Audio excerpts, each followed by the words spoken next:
Bonjour et bienvenue sur la formation Blender. J'espère que vous allez bien. Alors aujourd'hui, nous allons parler des points de pivot ou encore des centres de rotation.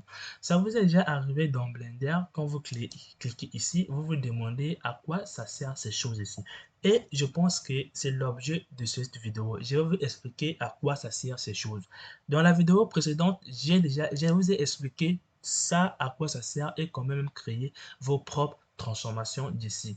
Donc, cette vidéo, je vais commencer par vous expliquer le Box Center.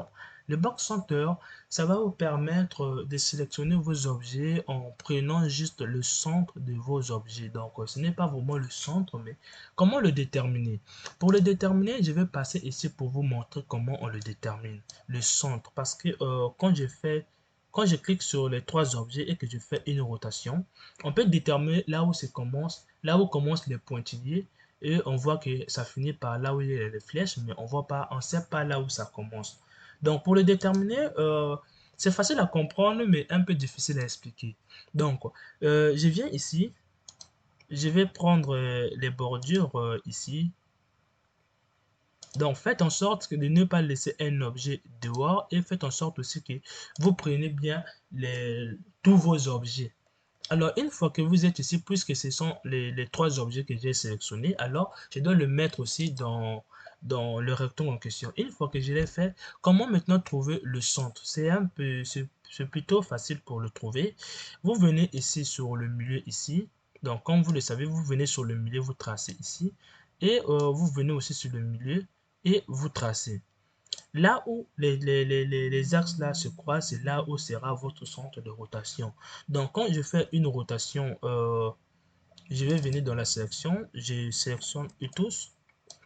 Et quand je fais une rotation, vous voyez que c'est un peu proche de là où je vais parce que j'ai mal tracé mon rectangle. Donc, j'espère que vous avez compris. Il faut mettre vos objets dans ces rectangles pour déterminer le centre.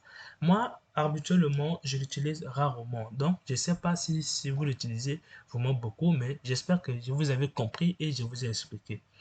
Maintenant, je vais effacer pour passer aux deuxième explication. Donc, je viens ici, on a un deuxième qui est le curseur.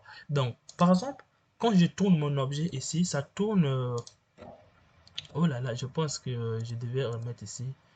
Par défaut, c'est ce qui est là. Quand je tourne mon objet, vous allez voir que mon objet tourne autour de son centre. Et quand je viens même sur la caméra, par exemple, la caméra tourne autour de son centre. Et maintenant, si je vais tourner ces objets, donc leur point de pivot soit le curseur. Je vais venir juste ici pour sélectionner curseur et quand je fais une rotation, ça sera le curseur. Même lorsque je sélectionne un seul objet, je fais une rotation, ça sera le curseur. Donc ça permet de déplacer votre centre de rotation.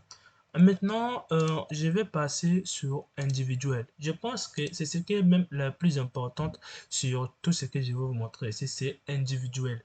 Donc, ça va permettre de tourner plusieurs objets sur leur propre centre. Donc, chacun va tourner sur son propre centre de rotation. Donc, par exemple, quand je sélectionne ces trois objets, je fais une rotation.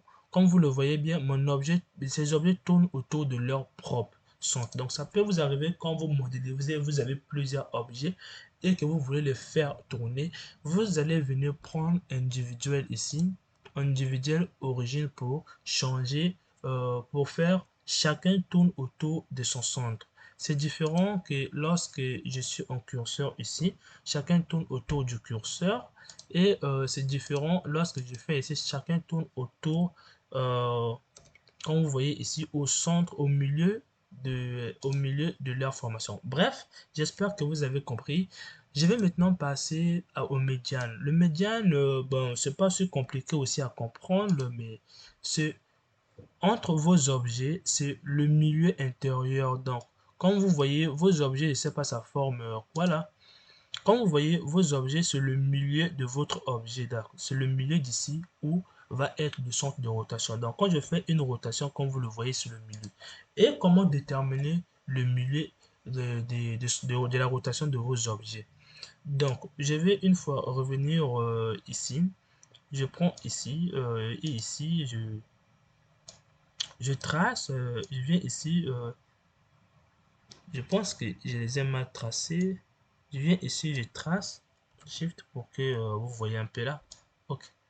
Quand je les ai tracés ici, c'est que pour déterminer le point de pivot, vous allez prendre sur l'autre objet ici, vous le faites passer au milieu, je dis bien au milieu, donc au milieu ici, vous le faites passer au milieu et vous prenez dans l'autre, vous le faites passer au milieu ici.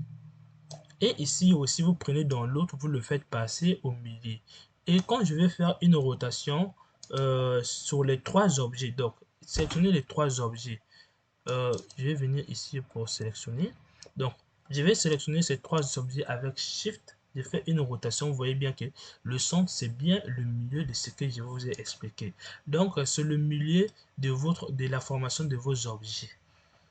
J'espère que vous avez compris la médiane. Donc, ça prend un peu la moyenne. Donc, la moyenne des centres. Alors, le dernier, c'est active élément. Ça aussi, c'est important.